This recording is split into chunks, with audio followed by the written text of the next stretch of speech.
എല്ലാവർക്കും വീഡിയോയിലേക്ക് സ്വാഗതം. അപ്പം ഞാൻ ഉണ്ടാക്കാൻ പോകുന്നത് രാജ്മ പയർ കൊണ്ട് ഒരു മസാല കൂട്ടാൻ വെക്കും. രാജ്മ പയർ, പിന്നെ നമുക്ക് വേണ്ടത് ഉള്ളി, ധനിയാപത്ത, പിന്നെ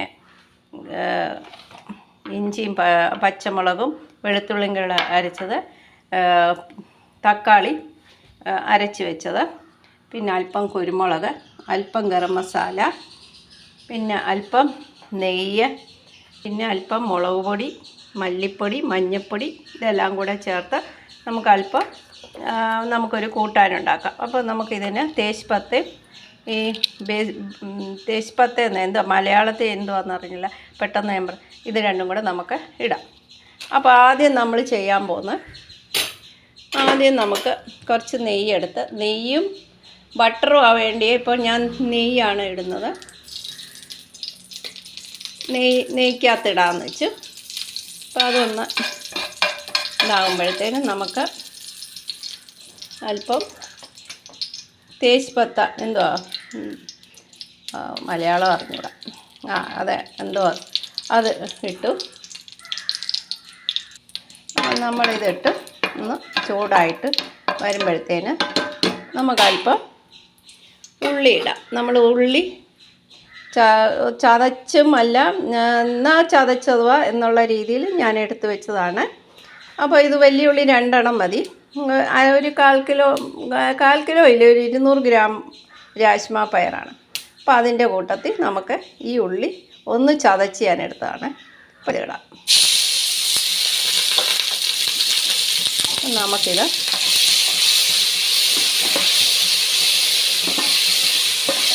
അതൊന്ന് നല്ലപോലെ അതിൻ്റെ പച്ചമണം വാടുന്നിടം വരെ നമുക്കത് വഴറ്റിക്കൊണ്ടിരിക്കാം. കുറച്ച് ഉപ്പിടാം.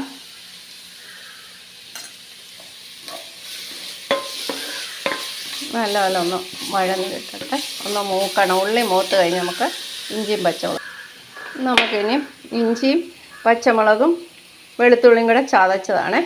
അപ്പോൾ നമുക്കിതിൻ്റെ കൂടെ ഇതും കൂടെ ഇടാം.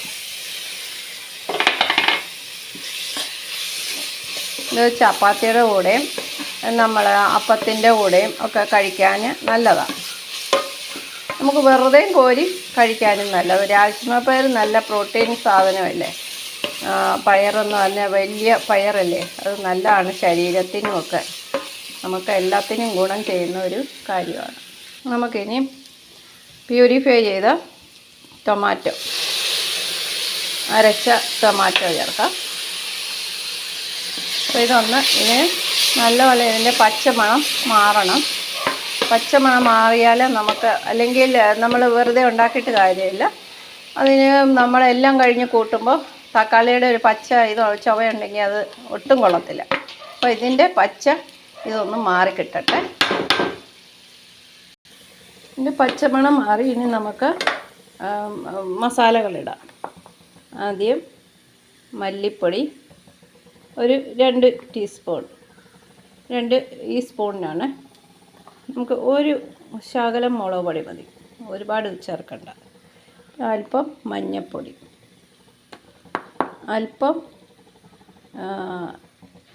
ഗരം മസാല, എല്ലാം അവിടെ ഇവിടെ ഒറ്റയ്ക്ക് ചെയ്യണ്ടേ, അല്പം ഗരം മസാല ഇത്ര ഇട്ടാൽ മതി, വേറെ ഒന്നും ചേർക്കണ്ട.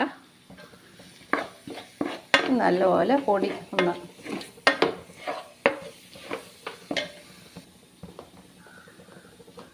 അല്പം കുരുമുളക്, ഇപ്പം എത്രയും മതി.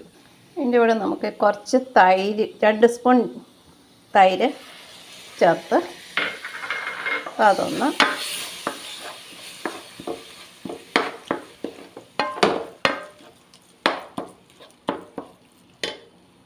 നമുക്കിനി ഈ രാജ്മ പയർ ചേർക്കാം.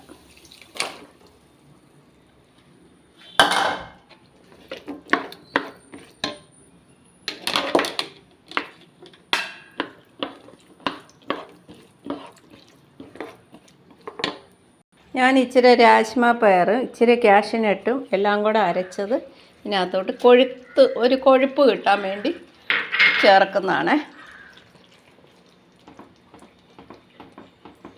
അപ്പോൾ അതൊന്ന് മിക്സ് ചെയ്യുക. നമുക്ക് അല്പം ഒറിഗാനോ ചേർക്കാം. ഒറിഗാനോ ഒരു ഇലയാണ്. അപ്പം നമുക്ക് കുറച്ച് അതും ചേർക്കാം. പിന്നെ നമുക്ക് കുറച്ച് സോസ് ചേർക്കാം. ഇത് നല്ലതാണ്, എല്ലാത്തിനും നല്ലതാണ്. നമ്മളെല്ലാം ചേർത്ത് നമ്മൾ എല്ലാം ഉപ്പും ഇതും എല്ലാം കറക്റ്റാണ്. ഞാനെല്ലാം ടേസ്റ്റ് നോക്കി. ഇനി നമുക്ക് ഇങ്ങനെ നിങ്ങൾ രാജ്മ പയറൊന്ന് ഉണ്ടാക്കി നോക്കണേ. അപ്പോൾ അതിനകത്ത് ഞാൻ ഇച്ചിരി മല്ലിയില ഇടുവാണ്. അപ്പോൾ അത് മല്ലിയില ഇട്ടു. അപ്പോൾ അതും കൂടെ ആകുമ്പോൾ നല്ല കോമ്പിനേഷനാണ്. അപ്പോൾ ഇതുപോലെ നിങ്ങൾ രാജ്മ പയർ കിട്ടുവാണെങ്കിൽ ഇതിനകത്ത് നല്ല എല്ലാം ചേർക്കുക. കാഷ്യൂനട്ടൊക്കെ ആകുമ്പോൾ നല്ല ടേസ്റ്റ് വരും. പിന്നെ ഇനി കാഷ്യൂനട്ട് ഇല്ലെങ്കിൽ പച്ചക്കപ്പലണ്ടി ഉണ്ടെങ്കിൽ അത് അരച്ച് ചേർക്കാം. ഇത് നല്ല ടേസ്റ്റാണ്. ഇങ്ങനെ രാജ്മ ഇത് ഗുണം ചെയ്യുന്ന ഒരു പയറാണ്, നല്ലതാണ്. ഇത് ആ വലിയ പയർ ഇതെങ്ങനെ വെക്കുമെന്ന് ആരും സംശയിക്കേണ്ട. ഇത് നോർത്ത് ഇന്ത്യൻ രീതിയിലാണ് ഞാൻ ഉണ്ടാക്കിയത്. അപ്പോൾ ഇത് എല്ലാവർക്കും ഇഷ്ടപ്പെട്ടാൽ ലൈക്ക് ചെയ്യുക, ഷെയർ ചെയ്യുക, സബ്സ്ക്രൈബ് ചെയ്യുക. ഇതിനകത്ത് ബട്ടറാണ് ചേർക്കേണ്ടത്. ബട്ടർ ഇല്ലാത്തതുകൊണ്ട് ഞാൻ താൽക്കാലികം നെയ്യിട്ടാണ് ഉണ്ടാക്കിയത്. നമ്മൾ ബട്ടർ ഇവിടെ ഒരുക്കിയത് നെയ്യ് തന്നെയാണ്. അപ്പോൾ അത് ഓക്കെ. എല്ലാവർക്കും ബായ്.